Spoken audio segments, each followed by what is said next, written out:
Sathya Sai Speaks, Volume 5, Chapter 37, Where the Mind Ends. This Prashanti Nilayam is the Nilayam of Nitya Shanti, of the peace that cannot be disturbed, because it is based on deep discrimination and on unshakable renunciation of attachment to sense objects. Vishayavasana. To be here on this sacred day is indeed a great piece of good fortune. Thousands of aspirants and seekers have assembled here, and those who have come into this auspicious company have to make the best use of the chance. Instead of celebrating this Dasara festival in feasting and catering to the frailties of the senses, I'm happy you have determined to spend it in holy thoughts. The Dasara festival honors the victory of the Devas over the Asuras, the forces of righteousness over the forces of evil. They were able to win because Parashakti, the dynamic aspect of divinity, the power that has elaborated God into all this variety and all this beauty, came to succor them and fight on their behalf. This country also had to meet the invasion by unrighteous forces, and the same Parashakti has saved it from loss and dishonor.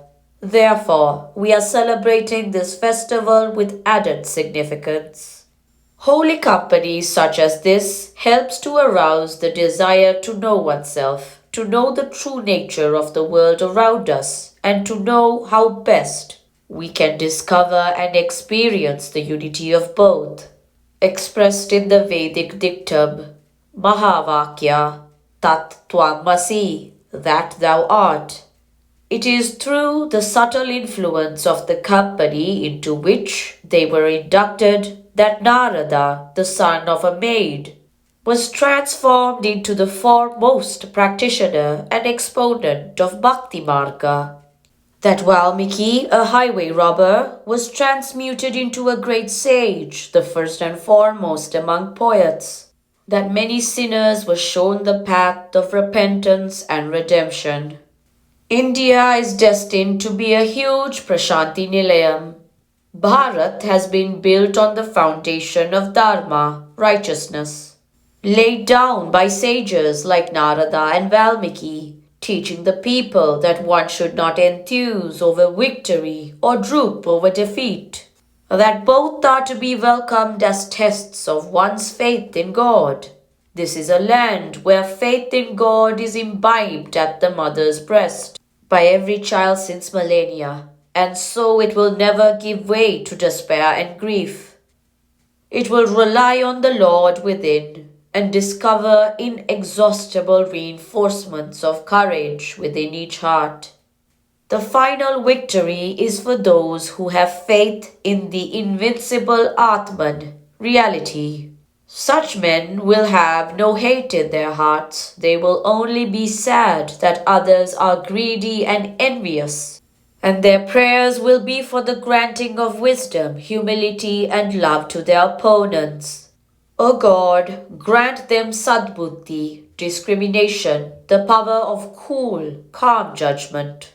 All sons and daughters of India pray since Vedic times. Loka samasta sukhino bhavantu. May all the denizens of all the worlds be happy. That is why India has been the teacher, the guide for all humanity. That is why she has survived the onslaughts of alien cultures and is ready even today to take up that role.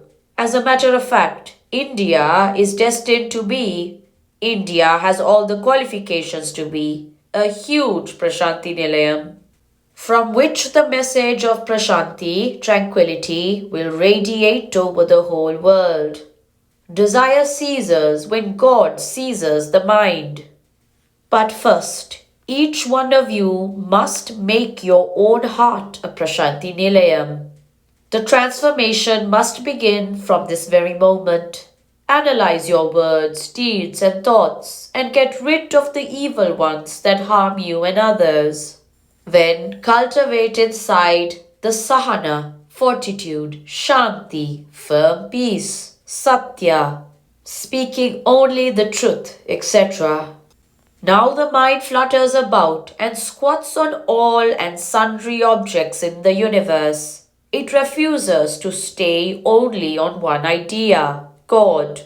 Like the fly that sits on fair and foul, but denies itself the pleasure of sitting on a hot cinder, the mind too flees from all thought of God.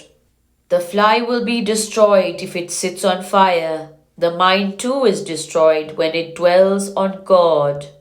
For the mind is but a pattern of desire woven with the warp and woof of the same material.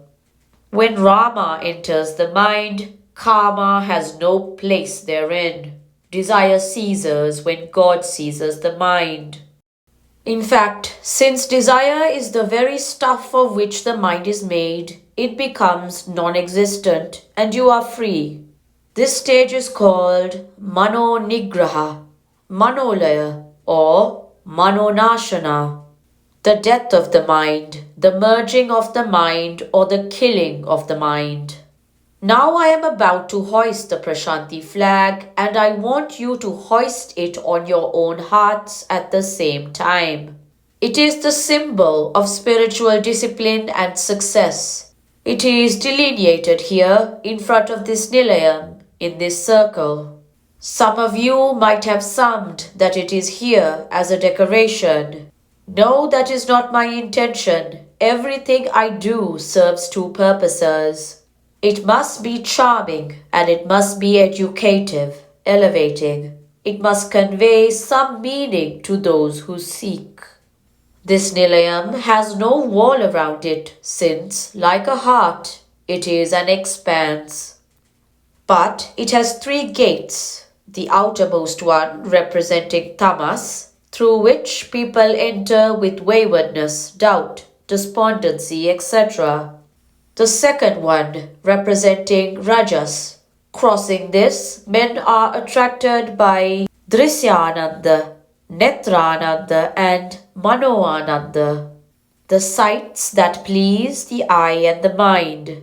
And the third one, leading to the prayer hall where people develop the rarer, purer qualities called Satvik. This circle summarizes the progress of the aspirant towards realization from the dreary sands of desire, through the wild hushy patches of anger and hate, on to the green lawn of prema, love. Gaining the broad region of Ananda, bliss, he sits in yogic contemplation. And the Kundalini Shakti, dormant spiritual power in man, is awakened until the lotus of the heart blooms and supreme flame is kindled, scattering darkness of Ajnana, ignorance. Like the pictures in children's books, the circle, with the concrete representation of the symbol on the flag, will serve to remind you and teach you the lesson I am emphasizing. The Maharani of Kutch, who is to preside over the hospital day this evening, was very much agitated whether she could come in time, on account of the disturbed conditions on the border with Pakistan, or whether Dasara itself will be cancelled by me, as so many have done in Mysore and elsewhere. But, in spite of all obstacles, the fighting has stopped, and news has come that peace is restored. This is another instance of the grace which Prashanti Nilayam showers. This is the way Mahima, divine glory, works.